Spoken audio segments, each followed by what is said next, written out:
بسم اللہ الرحمن الرحیم۔ ملک شام میں ایک سوداگر رہتا تھا۔ وہ نہایت ہی امیر تھا اور اس کو پرندوں سے بہت پیار تھا۔ ایک بار ایسا ہوا کہ وہ اپنے ملک سے تجارت کرنے کے لیے دوسرے ملک میں گیا۔ وہاں اس کو میٹھی میٹھی باتیں کرنے والا ایک طوطا بہت پسند آ گیا۔ اس نے وہ طوطا خرید لیا، جس کی ادائیں بڑی دل پسند اور آواز بہت پیاری تھی۔ تاجر طوطے کو اپنے ملک لے گیا۔ طوطا باتیں کر کے نہ صرف تاجر کو خوش کرتا، بلکہ ہر کسی کو جو کوئی اس کے گھر آتا تھا ان کا دل اپنے نغموں سے بہلاتا تھا۔ وہ بے انتہا باتیں کرتا تھا۔ تاجر کو اس طوطے سے بڑی محبت ہو گئی اور یوں کئی دن گزر گئے۔ طوطے نے بھی ظاہر نہیں ہونے دیا کہ وہ قید میں اداس ہے۔ ایک بار سوداگر تجارت کے لیے دوبارہ اسی ملک میں گیا جہاں سے وہ طوطا لے کر آیا تھا۔ جانے سے پہلے اس نے اپنے گھر والوں اور غلاموں سے پوچھا کہ وہ ان کے لیے وہاں سے کیا لے کر آئے۔ ہر ایک نے اپنی پسند بتائی۔ طوطے سے کہا کہ میاں مٹھو، تم بھی کچھ بتاؤ، تمہاری کیا فرمائش ہے؟ طوطے نے کہا کہ میری طرف سے ایک درخواست ہے۔ سفر کے دوران جب آپ ایک دریا کے پاس سے گزریں گے، وہاں پر آپ کو ایک بہت ہی خوبصورت منظر نظر آئے گا۔ وہاں پر میری طرح کے طوطوں کو سلام پہنچا کر کہنا کہ تمہارا ایک دوست تمہاری قوم کا فلاں طوطا میری قید میں ہے اور تمہاری ملاقات کو ترس رہا ہے۔ تم آزادی کے ساتھ باغوں میں مزے کر رہے ہو، تمہیں اپنے ساتھی کی کوئی خبر نہیں؟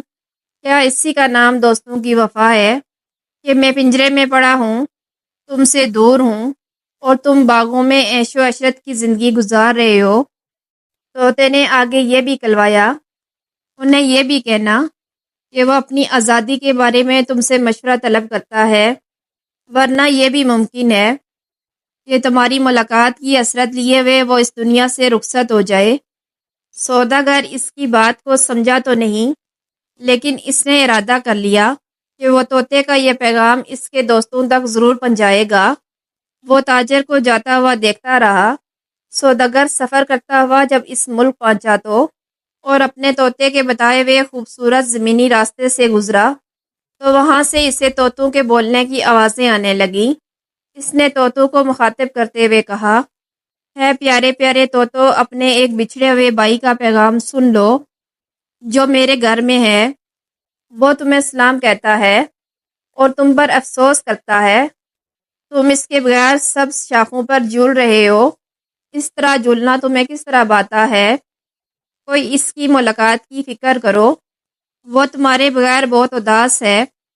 ابھی سوداگر نے مشکل سے اپنی بات مکمل ہی کی تھی کہ درخت کی شاخ پر بیٹھا ہوا ایک طوطا پروں کو پھڑپڑانے لگا اور پھر بے دم ہو کر زمین پر گر گیا۔ چند لمحوں تک اس کا جسم کانپتا رہا اور پھر بے جان ہو گیا۔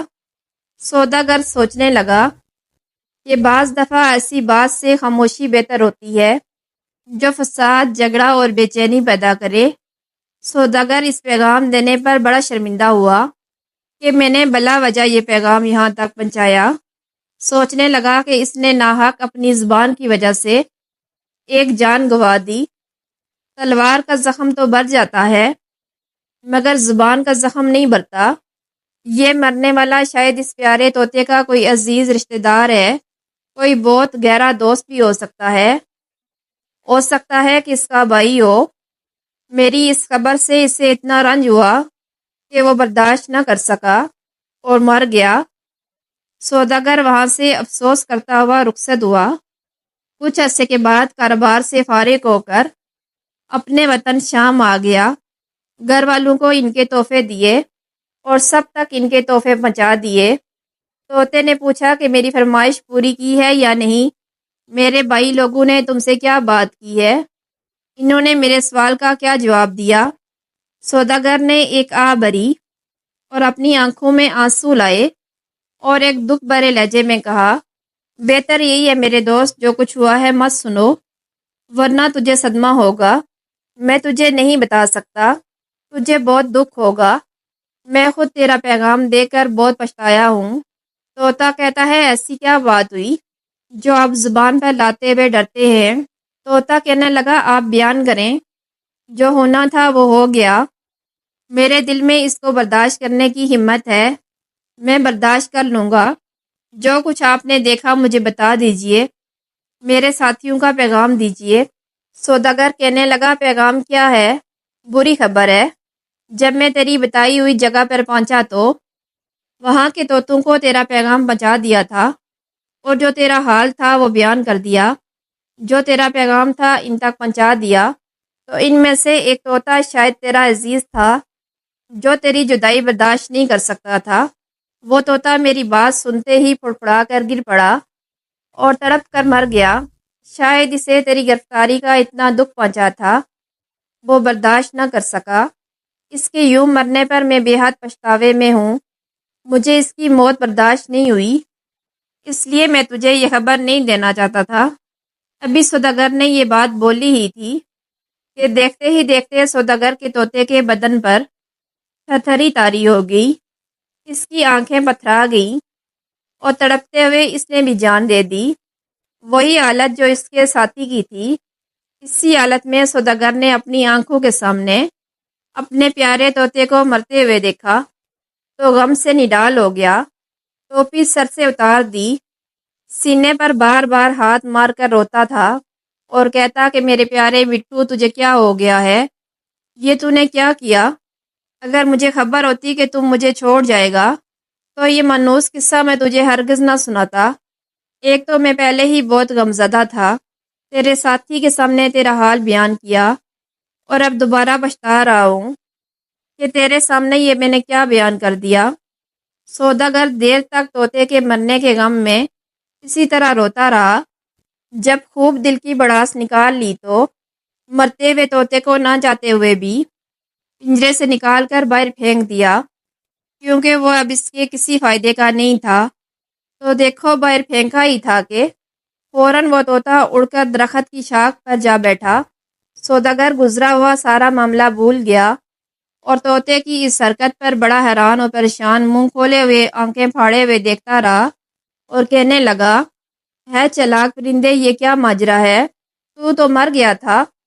ہے میری بلبل، ذرا یہ تو بتا، میں تیرے ملک سے آیا ہوں، تیرے دوست نے مجھے کیا خفیہ پیغام دیا؟ تو نے ٹھیک وہی حرکت کی جو اس نے کی تھی۔ طوطا بولا، میرے بھائی طوطے نے مجھے سبق دیا اور اپنے عمل سے بتایا کہ میں قید سے کس طرح رہائی پا سکتا ہوں۔ میں نے اس کے پیغام کو سمجھا اور اسی پر عمل کیا۔ اس طوطے نے کہا، میرے دوست نے مجھے پیغام دیا تھا کہ زندگی تو وہ ہے جو آزاد فضا میں جی جائے، قید میں زندگی نہیں گزاری جاتی، اور یہ وہی جانتا ہے جو قیدی ہو، کسی کی غلامی میں ہو۔ میرے دوست نے یہ مجھے بہترین پیغام دیا تھا۔ طوطا یہ کہہ کر اپنے اصلی وطن کی طرح اڑ چکا تھا۔ آخر کار ایک دن وہ اپنے ساتھیوں کے ساتھ جا پہنچا، کس طرح ایک طوطے نے اپنے دوست کو پیغام دیا۔ اگر جاننا چاہتے ہیں تو پھر ملیے ان لوگوں سے جو قید میں اپنی مرضی سے زندگی نہیں گزار سکتے۔ پیارے دوستو، آج انسان بھی آزاد ہے، لیکن وہ اتنی بے قدری کرتا ہے، بے قدری سے باز نہیں آتا۔ تاجر کو سبق مل گیا کہ ایک طوطا اس سے زیادہ چلاک تھا۔ قید میں رہ کر کیا خوشی پائی؟ دعا کرو کہ تم آزاد فضا میں سانس لے رہے ہو، اور جن کو یہ فضا میسر ہے وہ قدر کریں اور اللہ تعالیٰ کی شکر گزاری کریں۔ اللہ تعالیٰ کا ذکر بہت بڑی نعمت ہے، ہر حال میں اللہ تعالیٰ کا ذکر کرتے رہنا چاہیے۔ پیارے دوستو، امید کرتی ہوں کہ آج کی ہماری ویڈیو آپ کو ضرور پسند آئی ہوگی۔ آپ نے اس ویڈیو سے کیا سبق حاصل کیا، ہمیں کمنٹ باکس میں ضرور بتائیے گا۔ اگر ویڈیو پسند آئے تو اپنے دوستوں کے ساتھ ضرور شیئر کریں تاکہ انہیں بھی اس بات کا احساس ہو کہ آزادی اللہ تعالیٰ کی کتنی بڑی نعمت ہے، اور ہمیں اس نعمت پر اللہ تعالیٰ کا شکر ادا کرنا چاہیے، اور ساتھ ہی ان بھائیوں کے لیے بھی دعا کرنی چاہیے جو بے گناہ قید و بند کی زندگی گزار رہے ہیں، اپنوں سے دور، اپنوں کی جدائی میں تڑپ رہے ہیں۔ اللہ تعالیٰ خیر و عافیت کے ساتھ ایسے بے گناہوں کو اپنے گھر والوں تک پہنچائے، اور اللہ رب العزت ہم سب کو آزاد فضا میں سانس لینے کا موقع عطا فرمائے، اور اس نعمت پر ہمیں اللہ تعالیٰ کا شکر ادا کرنے کی بھی توفیق عطا فرمائے۔ آمین یا رب العالمین۔